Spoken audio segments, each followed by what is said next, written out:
closest friends of the voting village. This is Michael Moore, the CISO from the Secretary of State of Arizona, and we are so lucky to have him. We're so grateful for him to be here. He's going to be doing his presentation called Divided We Fall, and please give a warm, warm, warm welcome for Michael Moore. Thank you.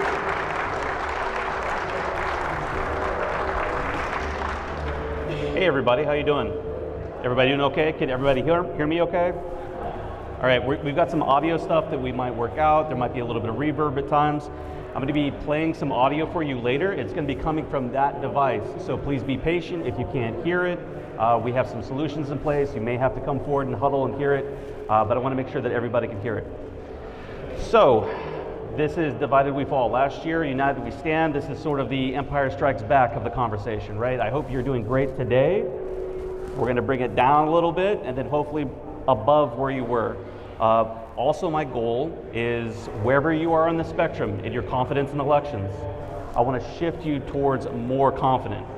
From the place where if you have threatened an election official, I'm not giving you legal advice, but please say you're sorry. It's for real. It's a detriment to democracy, and it's just unacceptable. Also, if you're thinking about sending a death threat to an election official, I want you to understand there's repercussions for that. You could lose your freedom. Don't do it. It's an attack on democracy. It's completely unacceptable, and it's cowardly. If you have your doubts about elections, I want you to feel more comfortable that there's people taking it seriously, that they are trying to implement solutions, that we're doing communications between different organizations, that we're taking security seriously. I'm here today. There's multiple people from my sector here today, both in the vendor space and election operations, talking with academics, talking with researchers. We care about the vulnerabilities being found in these systems. We're working with the vendors to make sure that patches are developed and implement them in a timely manner. So this might be a sound check. That's going to be the audio, so if you have some difficulties hearing it, all right. So, as Kat mentioned, I am the CISO with the Arizona Secretary of State's office. I'm also formally the Information Security Officer for Maricopa County. I've gone from working there to now they're my biggest customer. Just a few stats real quick to give you an idea of the threat landscape here. So Arizona has approximately 4.2 million voters. My party is the one who is in dominant control. That's the party of no affiliation. Shorthand is independence, but technically it's no party affiliation, is the largest majority in Arizona with about 1.45 million. Next up is Republicans with 1.44 million. Democrats are at 1.26 million, and the new No Labels Party is 8.5 thousand. So as you can see, it's about a third split there, right? Democrats, Republicans tied, independents in the lead. We have become a purple state. People split their votes. I split my vote. When I see a Republican that I believe does a good job, I vote for them. When I see a Democrat that I believe does a good job, I vote for them. So that has made elections a little bit less predictable, let's say, right? So we've seen a lot of conflict, and I think this is part of it. Maricopa is large, right? It's 60% of the population of Arizona. Maricopa is bigger than the population of 24 states. It has more employees than the smallest county in Arizona has citizens. So this means we are a large target, but we also have more resources in Maricopa County. And forgive me if I say we, I'm now at the Secretary of State's office, but I just came from Maricopa. They were the only county that had a dedicated information security officer. They have a whole information security team at a central IT department that supports elections and the other county departments. Some counties are so small, they do not have a single IT person. Thank you. Also, Arizona has 15 counties, right? Versus if you compare it against someone like Georgia, that has 159 counties. And just quick audio check, are you guys getting massive feedback, or am I just kind of here? You're doing great, awesome. Okay, so moving on. I want to make sure that you understand this before we get going. I'm going to play live death threats for you. If that's not your jam and you don't want to hear death threats, or you need to step out because it's too much, you've been forewarned, please come back because I'm going to go into the controls and defenses that we have in place for this afterwards. But you're going to see explicit threats directed to election officials. You're going to hear voicemail directed to election officials. At a certain point, I'm going to be quoting people and I'm going to start swearing. So I don't think any of you are made of glass, but there's going to be a little bit of effing and jeffing. So after we go through the threats, go low, I want to bring you back up. We're going to go through all of the threat hunting, threat reporting, the intelligence sharing we're doing in our communities, talk about social media lockdown training that we're providing to our election officials, and the voter education that we're trying to get out to people to make them feel more confident in elections. And I'll leave you with my recommendations for you. Spoiler alert, top recommendation is be a poll worker. So this is the one election threat that I'm going to show in this deck that is not relative to Arizona. Everything else is Arizona. This is from Caitlin Jones, 25. She sent a series of text messages to an official's personal cell phone containing threats to injure the official and the official's minor child. Her text messages to the official included graphic photographs of a bloody, deceased, nude, mutilated woman lying on the ground, as well as a photograph of the official's minor child. Quote, "Fucking with elections is terrorism, and us Americans clearly don't tolerate terrorists. So yes, you should be afraid. Your daughter should be afraid, and so should your husband." Jones also made posts on the Instagram account for the official that contains threats to injure the official and the official's minor child. For example, she posted it on the account that the official's minor child was beautiful, and it would be a shame if something happened to her. She could see up to 10 years in prison. Here is a particularly disturbing series of voicemails that my boss has received, Secretary Adrian Fontes.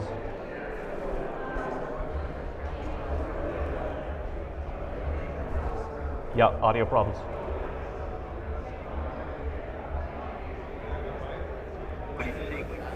Yeah. Do we have our IT guy ready to do audio? First day of the month, go down, including you, Adrian, with the 3 kids.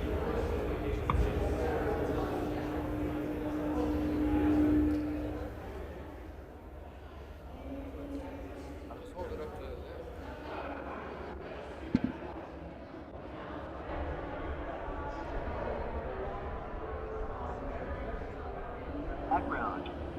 And maybe some of those little dirt deals that we have on you, Adrian. But do you think we haven't been watching you? We've been watching you for a long time. Imagine you can't hear it. Do you want my I audio? can't wait till the first day of the month. You're all gonna go down. I'd be more interested, Adrian, in your background. And maybe some of those little dirty deals that we have on you, Adrian. But do you think we haven't been watching you? We've been watching you for a long time. And we can prove it. Go ahead, I can't wait till the first day of the month.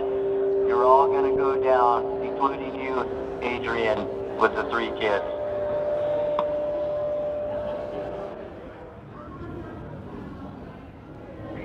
Fontes, a former lawyer for Mexican drug cartels, a fucking Secretary of State. You traitorous motherfucker. You should be shot in the head for being a traitor. Fuck you.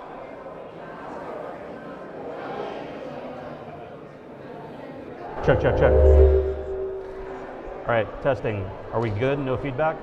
All right. While the office regularly receives threats, this is an example generating some of the most concern because it specifically involves members of the Secretary's family. So imagine if you were in his position. I don't want to speak for him, but if you're an elected official, are you getting feedback? Because I'm getting massive feedback. Check, test, test, test, test.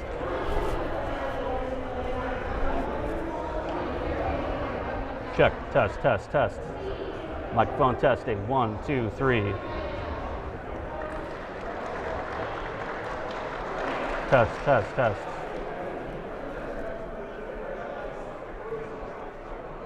Check, test, test, test. Tell me what you want. Check, test, test, test, test. Test, test, test, test. 1, 2, 3, 4, 5. 1, 2, 3, 4, 5. Nice.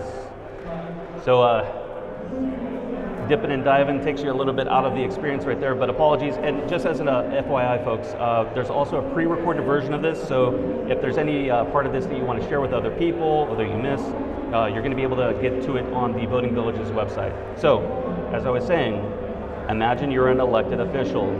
You did not sign up for this. You're receiving this level of hate. Would you want to do this job? Next up, we have Walter Lee Hoonstra. He's a Missouri public school employee. He was a technology director there. I'm going to need the audio up front for the next piece, please.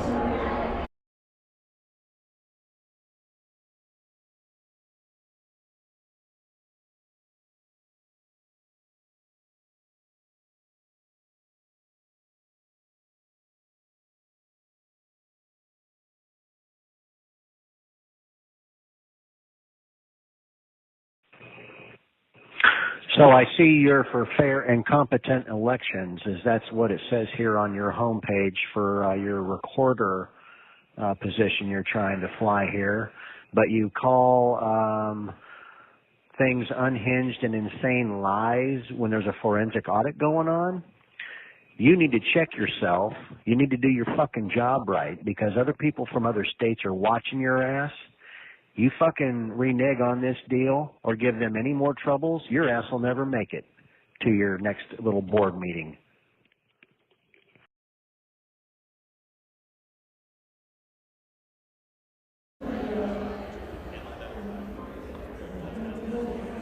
Four or five.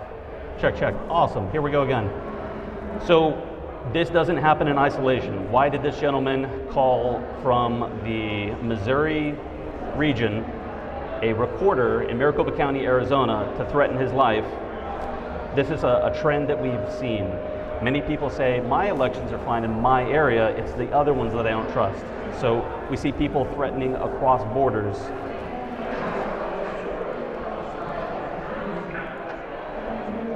All right, we're good on audio. Thank you very much. I appreciate your help. We're good. Next up, we have Francis Frederick Goltz, AKA Free Speech Master. An update on him: he's pled guilty, and I believe he has been assigned 5 years in prison. He's a Canadian citizen living in the United States in Texas, and I believe it's being discussed if he's going to be deported for the threats that he's made. Here are some posts from him. He calls for a real Holocaust. Hypothetically, a mass shooting of poll workers and election officials in these highly suspect precincts might be the way to go. It would be a shame if someone got to his children. There are some crazies out there. This kind of info shouldn't be readily available on the internet. This is from the Gateway Pundit. If you don't know what the Gateway Pundit is, I envy you. It's a alternative news media that frequently posts articles that disparage elections, frequently with nothing resembling any kind of evidence or proof. They just make wild claims and harass elected officials. So this article is Rogue Rhino. Maricopa County Recorder Stephen Richer violated 2 laws, blah, blah, blah. And Gateway Pundit also does not, in any way it seems, moderate the comment section of their post. So a good half of the death threats that we see are just in these articles. It's a place where this energy can feed off of each other. And you can see Free Speech Master posted, we need to get this fucker any way we can. Here is another series. He's got a wife that's a lawyer too. We need to find out her name and where she works. I don't think he has kids, but I'm not 100% sure on that. And then from someone else, Pelosi Stock, she says, kids are off limits. He responds, no, nothing is off limits. It's people like you that are supposedly with us who don't have the stomach to do whatever it takes to get our country back. That's why we lose. They've come after our kids every way possible, and you have some aversion to targeting theirs. Thanks for letting me know what foxhole I don't want you in. She responds, okay, join me in Maricopa ASAP, let's go. So it's interesting that this second person has no problem with the idea of death threats to election officials and the idea of acting on them. It's just kids is an arbitrary line for them. We see this frequently. Any type of cooling off, any type of like, hey, maybe we shouldn't do this, it's met with aggression. So here's another series that we found. I believe this one was on Telegram. Hang them all. This has to stop. Nothing changes if nothing changes. I think burning them at the stake is more appropriate. Unless people dangle from the rope, justice is not served. Treason, please. Hang them on live TV so all can see. Yes, a plan that includes kicking down some doors and cracking some skulls like the rotten eggshells they are. Fry them all. Corrupt elections equals treason. Treason is a frequent claim that's made. The implication there is always treason is punishable by death. So if you are continuously saying someone is guilty of treason, you're implying that they should be put to death. Traitors all need to pay a traitor's price. And if guilty, which I think these commies are, I want to see them dangle from a rope until their feet quit wriggling. And the GIF you can see in the background was just the body of one of the posts as well. And this is from patriots.win. Why are you so negative? Nothing has changed except now they're exposed. They will lose. There's way, way more of us than them. We have several options, and each option should be explored. If none works, then we have the final solution. This is just the beginning. And this is Stephen, here is Stephen Richer from Maricopa County Recorder's Office. From here on out, Stephen deserves to eat phlegm in his restaurant food. He deserves a lot more than that. He has a lead deficiency that needs to be remedied. So again, encoded speech, a lead deficiency. What do you guys think that means, right? What's made of lead? Bullets. He should be shot. No jury box, no voting box. Where's the ammo box, you fucking pussies? Don't you realize you'll have a lot more to lose when the country is actually gone and you can't do shit about it? Fucking morons. Won't do it alone, brother. People gotta suffer before anyone gets used to the idea that we have to shoot our way out of this at some point. And this next one is a particular concern of me. The military, spec ops, have the training and resources, especially ex-members. They're the ones that should be doing this first period. This is a call to action from people, the military, former military, veterans. We see that frequently. Veterans are targeted and called to action that they should do something about it. Why won't anyone do anything about this? You know, the idea of why won't someone rid me of this meddlesome priest, right? Mob boss type speak, calling for action. Needs to be arrested for treason and executed. This faggot will hang. All right, next up. We had a former employee who no longer worked for us. She was named at an election conspiracy theory event. She's someone who oversaw signature verification, the process by which when you have an absentee ballot or a mail-in ballot, we review the signature. She's the one who oversaw that. They claimed that the signature verification process was compromised, and since she oversaw it and she left, she must either be complicit or paid or forced to disappear. As a direct result of this event in person, we saw this series of communications.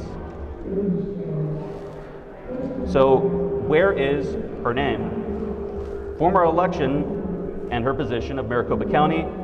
Some claim that she's a former FBI agent. Could she be at home? And then you can see they doxed her. And this is her address. This is her information that we've redacted.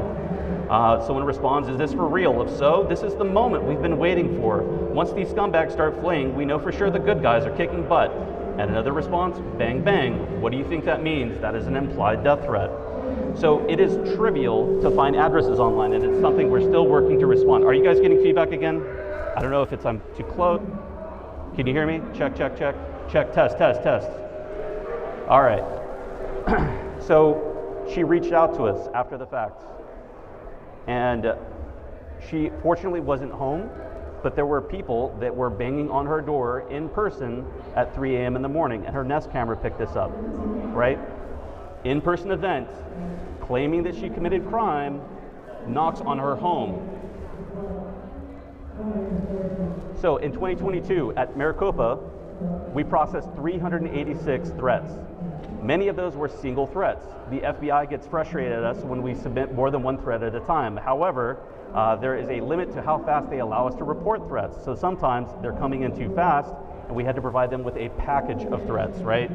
Here's a type of event or interaction, and here's the 10 or 20 threats that we saw on this platform. That's up from 2021, where we had 33. In 2020, we saw 6. At the Arizona Secretary of State's office, we processed 66, but it wasn't being tracked until November. So beyond the humanitarian consideration, there's a very real cost to losing election officials. Out of the 15 counties in Arizona, we have recorders. Some people have clerks, some people have different things.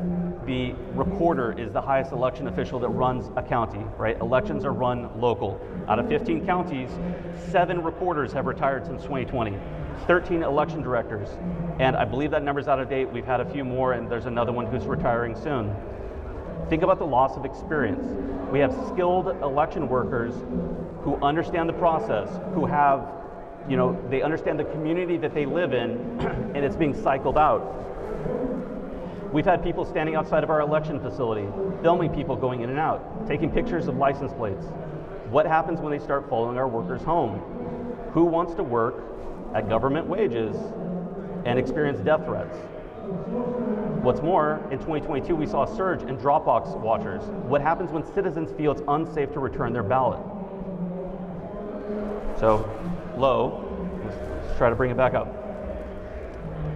We've seen a direct correlation with comments made on social media and traditional media, anything online, and a kinetic threat, physical threats to election workers. So previously, we were a bit reactive, right? If one of our staff was accused of breaking the law, they started seeing their social media flooded with threats, phone calls, etc. We would then go through their social media and try to help them lock it down. That's reactive, it's too slow. We need to be proactive. And I'm gonna dig into that in just a little bit. What's more is we're seeing threats come directly to our office, but there's also threats that are occurring in public spaces, not private forums, not private communities, we're not like snooping in people's homes or anything, but if you're making public statements out on the internet, whether that's Twitter, Facebook, Instagram, Telegram, Patriots.win, if you're in the comment sections of news sites that don't moderate them and you're making death threats, that is a public death threat. That is not legal.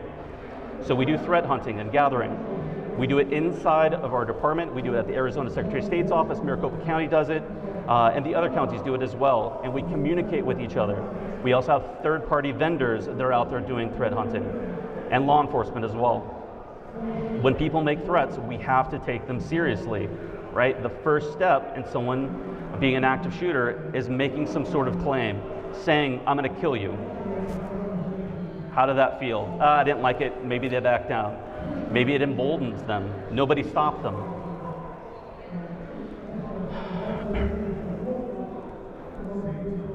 So, we can't report to law enforcement acts of free speech. If someone is calling and harassing, they're calling every day. They're saying how much they hate you, very explicitly, describing how they think something bad should happen to you. Free speech. But we see a direct correlation in this harassing behavior escalating to threats. We can't report free speech acts to law enforcement, but it still needs to be tracked, and that's what we have implemented. We have a codified process that defines what threats are and are not.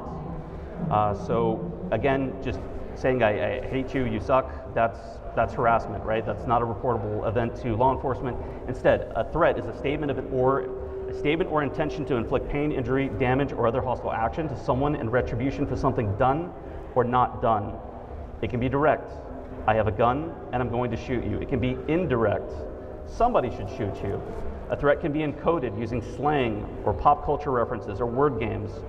And when we receive those, it's important that when we report it to law enforcement, we decode it for them. We want to make it as easy as possible for law enforcement to do their job. If you give them something and they're like, is this a threat? I don't know what this is. It's got like a Star Wars reference in it or something. It's important to explain to them, not as if they're stupid, but like, this is exactly what's being said. This is why it's a threat. If there's any like specific law being broken, it's also nice to point them to the law that they can act upon.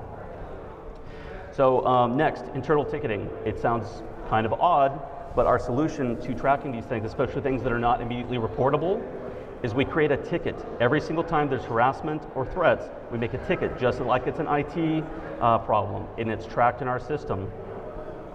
And when it does escalate to the level of a threat, here is a package for law enforcement, right? Here's the series of events, the 30 days of them calling us saying how much they hate us before they slipped up and accidentally said, and I'm gonna do something about it. So it's not just a one-off. All right, every time a staff member is specifically threatened, we make sure that they understand, here's the scope of the threat, right? If someone just mentions your name online and you're just a staff member who knows why they're targeting you for some accusation of malfeasance, we let them know. That way people know, hey, there's a threat out against you, and we know the scope of it. If they just mention your name, they just mention your name, all the way up to they've mentioned a violent act against you, we've looped in law enforcement, and maybe we have to negotiate getting you some additional security. And as I mentioned, we also do threat intelligence sharing with our community. So if we see a threat, if it's not us, we're like, oh, it's not us. Oh well, I hope they find it. No, absolutely not. So it could be someone who is in a completely different county. It could be someone who's a judge. Judges are seeing lots of threats these days. We report all of them every single time. We also have the ACTIC, which is our state's fusion center. It's the Arizona Counterterrorism and Information Center. It's the one-stop shop where local, state, federal, law enforcement communicate with each other. So every single time we get one of these threats, we create a tip with them, and it loops in the correct law enforcement to act on this. Intelligence sharing. So we have a community called AZ-ISAC. It's a mechanism for all Arizona government entities to communicate with each other rapidly. We're able to stand up temporary events. For example, when there's the primary or general election, we're able to get all the affected entities into one space and communicate rapidly if we're detecting any kind of threats, any kind of operational problems that anyone's experiencing. And we also do frequent statewide election security meetings, or SESMs. So this is an opportunity for all of the counties, election officials, recorders, to get into one place. We present to them information on, these are the threats we're seeing, here are solutions. CISA, DHS are frequent presenters in this space to let our leadership know what's going on, what you need to be worried about, what are the resources we have for you guys. We also have one that's technology focused, so we can get into the weeds, right? Elected officials don't always necessarily understand the security controls that we have that we need to implement. So we have a technology version. We get real deep, dirty with it. We talk about findings that we have at DEF CON, things that people need to be concerned about, and we're able to share with each other. And then we also do one with communications. Information security, election security has become a communications issue. We have to make sure that we are doing everything we can to restore voter confidence. And we're seeing constant malinformation, and we have to respond to that. So how do we do that as a group instead of reinventing the wheel in every single small entity? So I mentioned the social media lockdown training. Again, we used to be reactive, now we're proactive. This is a training that's assigned to all of our election officials, not just the people at the top, everybody, because everybody's being threatened. We focus on 3 things for all of your social media, and this is, again, it's a hands-on keyboard thing that we do with staff. Privacy settings. Are you sharing with the people that you want to share, or are you sharing with the world? I'm assuming most of you or many of you are hackers, and you understand, right? Like if you go to somebody's Facebook and it's just, boop, it's just open. That's a bad idea for many reasons. Maybe you should only share with your friends and family. We help them with that. But in the instance where we have elected officials, they need to be able to broadcast to the community. So it's just understanding this is your public account that you're communicating with the public with versus this is your personal account, right? Keep those things separate. Security. Do you have a long, unique password, and are you using a password manager? That way you can have a different password for everything. And are you using multi-factor authentication for everything? Yes, everything, please. And then the very last thing, perception. The idea of how would this look if it was printed in the newspaper, right? I'm sure you might have had conversations like this with your family. Is this a view that I no longer agree with or want to express publicly? Did you write something 10, 20 years ago, maybe not 20 with social media, that you're like, oh wow, I do not believe that anymore, that was a stupid thing to say, go ahead and remove that. Because if you get targeted and doxxed, if you said anything that's inappropriate or controversial, that's what they're going to glom onto. And related, is this overly personal and inappropriate for a wide audience? Okay, so as I mentioned, mis, dis, and malinformation, or MDM, it drives threats. So we have to combat that with the truth. Here's the problem. The lies are sexy, right?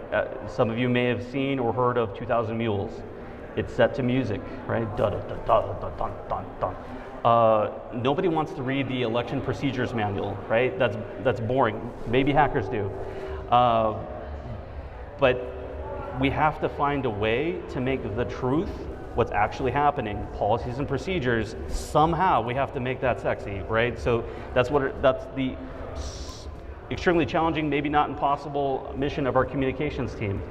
How do we reach out to our constituents and make sure that they understand that that thing that was specifically crafted and targeted towards them to elicit an extreme negative response is complete nonsense, right? And here's a super happy, positive thing that is the truth that is accessible. So Maricopa County has justthefacts.vote. They go through and pre-bunk and debunk a bunch of common misconceptions and conspiracy theories, and they walk you through the full-scale version, right? This is an incredibly useful resource. If you are having a conversation with someone and they're like, well, talk to me about the Sharpiegate problem that you may have heard about, where there was bleed-through on ballots. This goes into detail on that. CISA.gov has a whole bunch of useful content. At the Secretary of State's office and Maricopa County, again, apologies for focusing centric on Maricopa, but I just came from there. They do a whole bunch of voter outreach stuff. They go out to colleges, local events, recently a gun show, right? And when I found out, like, you're going to a gun show, okay, that makes me as a security person a little bit nervous, but we gotta get out to the people where they are, right? And you wanna make sure that you're getting out to everyone, not just left, right, center of the spectrum, everyone. We put out constant newsletters. Our Twitter, their Twitter, Maricopa Vote, is very prolific. If you've not taken a look at it, it's got this perfect blend of informative and sassy. I highly recommend it. It is not boring. Unfortunately, it does generate a decent amount of death threats, in that people post death threats as a direct response to it. At Maricopa Vote, the election directors there, Ray and Scott, have something called Election Connection, where they dig in deep to questions from the public and they explain how the process works. And presentations like this one. So we're getting towards the end here. I'm not going to tell you that elections are unhackable, right? There's no system that is perfect. And if someone tells you something, they're either a fool or they're trying to sell you something, maybe a vendor, right? But I will say that the principles of good security are baked into elections. Prevention, detection, recovery, separation of duties, and the principles of least privilege. Like anything, election security can be improved. I'm trying to push forward election security. I'm trying to reach out to researchers, academics, vendors, bridge the gap between them, right? When there's vulnerabilities in equipment, whenever possible, I firmly believe that we should be patching these vulnerabilities. But there also needs to be an understanding of physical security and control over these devices, right? Just because a vulnerability exists does not mean it's been exploited. Surely some of you have some experience on the blue team, perhaps you're information security professionals, you can understand probably pretty easily why you might not patch right before a major event. Sometimes patches break things. So if there was a vulnerability that's disclosed right before the general election, that's not a time to patch, right? You need to rely on your defense in depth. You need to rely on your controls. You need to make sure that you maintain physical security of things, have cameras on things, make sure you have a backup process in place. So, how can you folks help? The number one thing you can do is please don't send death threats to election officials. Other than that, please vote. And I'm not going to tell you how to vote. I don't want to, it's not my place. I don't understand your regional election and who the candidates are. One piece of advice I would offer to you, if you follow someone and they say something that's wrong, and it's been discovered that it's wrong, and it's shown that it's clearly wrong, how do they respond? Do they double down and maintain this thing that's untrue? Or do they change course, correct themselves, admit that they were wrong, and move forward? The next thing is, please, sincerely, please, if you care about elections, be a part of the process. Be a poll worker, especially if you have concerns about election security in your area. Be a part of it. If you see something that seems wrong, report it. Report it up the chain. Talk to whoever your supervisor is. Talk to your election official. If you feel like you're not being taken seriously, take it to law enforcement. If you think law enforcement's not taking it seriously, you can go to the media. But I would not recommend that you take it to an entity that is specifically trying to collect evidence to undermine elections that doesn't actually ask for evidence. Next, demand intellectual integrity of yourself and others. We all have our beliefs. We tend to cherry pick evidence that backs up those beliefs. When you hear something bad about someone that you like, you don't want to believe it. And when you hear something good about someone that you don't like, you don't want to believe it. We have close friends and family, leaders that we trust, and they share our beliefs. And it can be difficult to challenge those that are around us. But if we don't, that's groupthink, right? That's what took down the challenger, because people were afraid to speak up. And I realize what I'm asking, right? Like, you can irreparably damage friendships by calling people out on things. You can estrange your family, but that's what we're up against. If something is wrong, you have to speak up. We can't just continue to be polarized. And then the last thing, ECRI, that's known as the Sagan Standard from astronomer Carl Sagan. Extraordinary claims require extraordinary evidence. Please be critical, especially the things that you want to be true. If you feel an extreme reaction to something that you read, hear, or see, ask yourself about the citations, the sources, the context. You all know generative language models, AI, that's blowing up right now, right? Synthetic content, deepfakes, for example, it's about to go nuts, right? Maybe I'm a pessimist in this, but next year, there's no reason that we shouldn't see absolutely insane content. If there's someone that you don't like, a video that uses their voice, that looks like them, can show them doing something, right? Like, imagine your most hated election official that you would never vote for, you're gonna be able to have a video of them kicking a puppy or whatever, right? Like, it's going to happen. You guys are hackers, you understand this. It's up to you to explain this to your friends, your family, the community. Don't let nefarious actors trick you into reacting exactly how they want you to. Nothing makes me angrier than when someone tries to trick my grandmother and she's sharing stuff on social media that's like, that's not true. Like, let's do some research together. Help people learn how to Google. And the last thing that I'll leave you with before I'll take some questions is please, again, be very careful about trusting things just because it's what you want to hear. So thank you very much, and if you have any questions, please.